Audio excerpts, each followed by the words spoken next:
The Maura Murray disappearance. It was a cold February evening in 2004. A 21-year-old nursing student crashes her car on a remote stretch of highway in New Hampshire. When police arrive just minutes later, the car is there, airbags deployed, but the driver has vanished into thin air. No footprints in the snow, no sign of struggle, just gone. This is the story of Maura Murray, and after more than 20 years, her disappearance remains one of America's most baffling missing person cases. Welcome to the Mystery Docket, and today we're diving deep into a case that has captivated amateur detectives, spawned countless theories, and left a family still searching for answers 2 decades later. Maura Murray was by all accounts a bright, ambitious young woman. Born in 1982, she was a junior at the University of Massachusetts Amherst, studying nursing. She was described as intelligent, athletic, and determined, someone who seemed to have her life together. But many college students, Maura was dealing with stress. She had recently been in a car accident while using her father's vehicle, had some academic pressures, and there were complications in her personal relationships. Her behavior in the days leading up to her disappearance would later become crucial pieces of a puzzle that still hasn't been solved. Maura came from a close-knit family. Her father, Fred Murray, a truck driver, was particularly close to her. Sister Julie has become one of the most vocal advocates in keeping Maura's case in the public eye. February 9, 2004 started like any other Monday for Maura Murray. But the decisions she made that day would turn it into one of the most mysterious disappearances in recent history. Let's walk through that fateful day step by step. 1:24 p.m., Maura emails her professors and work supervisor, claiming there was a death in the family and she needed to take a week off. Here's the thing, there was no death in the family. This was a lie, and to this day, no one knows why she fabricated this story. 2:05 p.m., Maura calls a toll-free number for Stowe, Vermont Tourism Information. Was she planning a trip? If so, why? Around 3:15 p.m., Maura visits an ATM and withdraws $280, nearly all the money in her account. 3:30 to 4 p.m., she goes to a local liquor store and purchases alcohol, including vodka, Kahlua, and Bailey's Irish Cream. The clerk later said she seemed normal, not distressed. Around 4 p.m., Maura gets into her 1996 Saturn sedan and drives away from campus. This is the last confirmed sighting of her alive. What happened next would turn a seemingly spontaneous road trip into a mystery that's haunted investigators for over 2 decades. At approximately 7:25 p.m., Maura's Saturn crashed on Route 112 in Haverhill, New Hampshire, near a sharp curve known as the Weathered Barn Corner. The area is remote, surrounded by woods with very few houses nearby.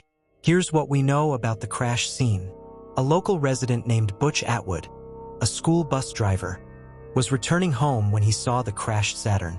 The car had hit some trees and the airbags had deployed. Butch stopped and saw a young woman outside the vehicle. According to Butch, he asked if she needed help or wanted him to call police. The woman, presumably Maura, declined help and said she had already called AAA. Butch offered to give her a ride or let her wait in his warm bus, but she declined. She seemed composed but said she just wanted to wait for help to arrive. Butch respected her wishes but told her he was going to call police anyway because it was dangerous for her to be alone on that dark road. The woman seemed agitated by this but didn't stop him. Butch drove to his house, just around the corner, and called 911. The call was made at 7:43 p.m. When police arrived at 7:46 p.m., just 3 minutes after the call, Maura Murray was gone. The car was locked, but several items were missing from the vehicle, including her backpack, the alcohol she had purchased earlier, her cell phone, though it had no signal in that area. What they did find in the car would only deepen the mystery. The Saturn sedan told its own story, but it was a confusing one. The car's condition. Both airbags had deployed. The windshield was cracked in a spiderweb pattern. The car wouldn't start and had some front-end damage. The doors were locked when police arrived. Items found inside: MapQuest directions to Burlington, Vermont, her school books and personal items, a AAA card, despite her not being a member, a wine stains and broken glass from a wine bottle that had apparently broken in the crash. What was missing? Maura herself, her backpack, the alcohol purchased that day, her cell phone, any sign of where she went. Police found no footprints leading away from the car, despite there being snow on the ground. This detail has puzzled investigators for years. How does someone disappear without leaving a trace? A rag was found stuffed in the tailpipe of the car. Some theorized this was an attempt to disable the vehicle, but experts later determined it likely wouldn't have prevented the car from running. The initial police response has been a source of controversy. Some critics argue that because Maura was initially considered a missing person rather than someone in danger, valuable time was lost in the crucial first hours. The search: a New Hampshire Fish and Game conducted ground searches. Helicopters with thermal imaging were deployed. Search dogs were brought in but lost Maura's, sent about 100 yards from the crash site. The Connecticut River was searched. Extensive ground searches covered the surrounding wilderness. Early theories. Investigators initially believed Maura had likely 1. Walked away from the scene to avoid a DUI charge. 2. Succumbed to the elements in the harsh February weather. 3. Been picked up by someone she knew. 4. Met with foul play from a stranger.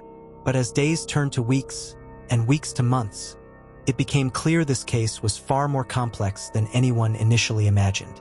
One of the most persistent theories involves what's called the tandem driver, the idea that someone was following Maura in a second vehicle. This theory stems from several observations. Maura's apparent certainty that help was coming, telling Butch she had called AAA, the fact that she seemed to know exactly where she was going despite being far from any planned destination. Witness reports of unusual activity in the area that night. Some theorists believe Maura was following someone she knew, possibly a boyfriend or someone she trusted. When her car crashed, this person may have picked her up, and that's where the theory gets dark. The tandem driver theory gained traction because it explains how Maura could disappear so quickly and completely, but it raises disturbing questions about whether she left willingly.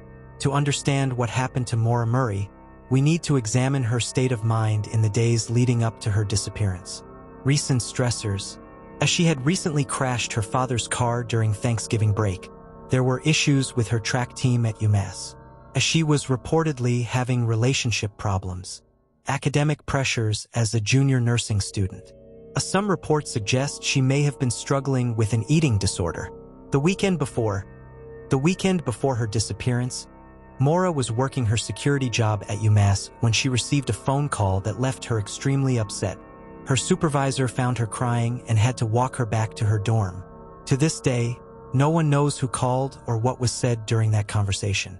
Strange behavior, the fabricated family emergency, and withdrawing most of her money, purchasing alcohol, the seemingly spontaneous road trip. Was Maura running away from something? Was she planning to harm herself? Or was she meeting someone?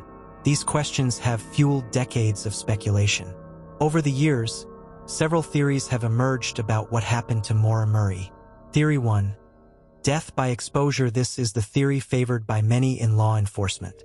The idea is that Maura, possibly intoxicated and disoriented from the crash, wandered into the woods and succumbed to the harsh February weather. Despite extensive searches, her body has never been found. Theory 2. The local predator. Some believe Maura was picked up by someone with malicious intent. The area where she disappeared had seen other crimes, and there were individuals in the region who later became persons of interest in other cases. Theory 3.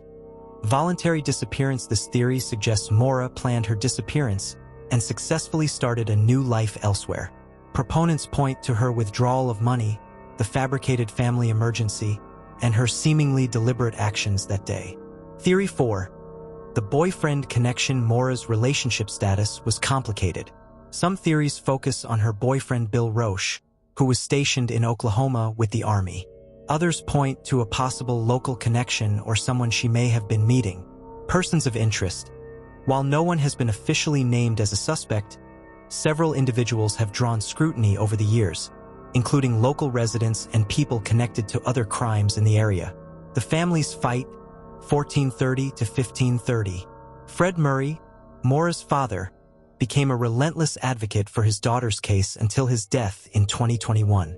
He spent years driving to New Hampshire, conducting his own searches and pushing for answers. His dedication kept the case in the public eye when it might have otherwise been forgotten. Maura's sister Julie has also been instrumental in keeping the case alive, using social media and working with journalists and podcasters to maintain public interest. The family has faced criticism and conspiracy theories, but they've never stopped believing that answers are out there. They've had to endure amateur sleuths showing up at their homes, wild theories about their own involvement, and the constant pain of not knowing what happened to their loved one. Even after 21 years, the case continues to evolve. In 2024, ahead of the 20th anniversary, investigators publicly released an age progression photo created by the FBI of what she might look like at 41 years old. The family has taken more control of the case, working directly with private investigators and media. And new witness accounts occasionally surface. Advances in technology continue to offer hope for new leads. The New Hampshire Cold Case Unit continues to work on the case, and the FBI remains involved. Despite the passage of time, investigators maintain that the case is solvable. The disappearance of Maura Murray represents every family's worst nightmare, a loved one who simply vanished without a trace. What makes this case particularly haunting is how normal that February day started and how quickly everything changed. Was Maura Murray the victim of a crime? Did she choose to disappear?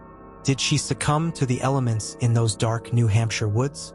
After more than 2 decades, we still don't know. What we do know is that somewhere out there, someone has answers.